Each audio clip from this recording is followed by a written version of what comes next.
ভারতের এক ধরনের এজেন্টদের চক্রান্ত আছে, এটি সরকারকে অবশ্যই খতিয়ে দেখতে হবে। শহীদ উসমান হাদি তিনি আমাদের ছেড়ে বিদায় নিয়েছেন, শহীদ হয়েছেন।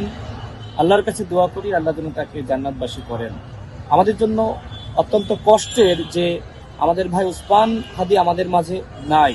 তিনি ভারতীয় আধিপত্যবাদের বিরুদ্ধে সংগ্রাম শুরু করেছিলেন, আওয়ামী ফ্যাসিবাদের বিরুদ্ধে সংগ্রাম করেছিলেন। তিনি ছিলেন সত্য এবং ন্যায়ের পক্ষের লড়াকু সৈনিক।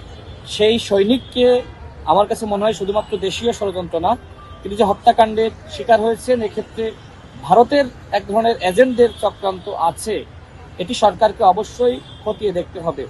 অন্যথায় খুনিরা ঢাকায় গুলি চালিয়ে সাথে সাথে আবার সেই দিনের মধ্যে কিভাবে আসলে ভারতে পালিয়ে গেল সেটি নিয়ে আসলে সন্দেহ সংশয় রয়েছে। এক্ষেত্রে ভারতের এজেন্টদের কি ধরনের হাত রয়েছে সেই বিষয়টি অবশ্যই ভারত সরকারকে খতিয়ে দেখতে হবে। উসমান হাদিকে যেভাবে গুলি করে হত্যা করা হয়েছে, এখনো পর্যন্ত আসামিদেরকে গ্রেপ্তার করা হয়নি। এই স্বরাষ্ট্র উপদেষ্টা যিনি পুরোপুরি ব্যর্থ, তিনি যদি আসলে দায়িত্বে থাকেন, আমার কাছে মনে হয় এরকম উসমান হাদির পরিণতি আমাদেরকেও ভোগ করা লাগতে পারে। আজকে এই সরকার আমাদের নিরাপত্তা দিতে পারছে না।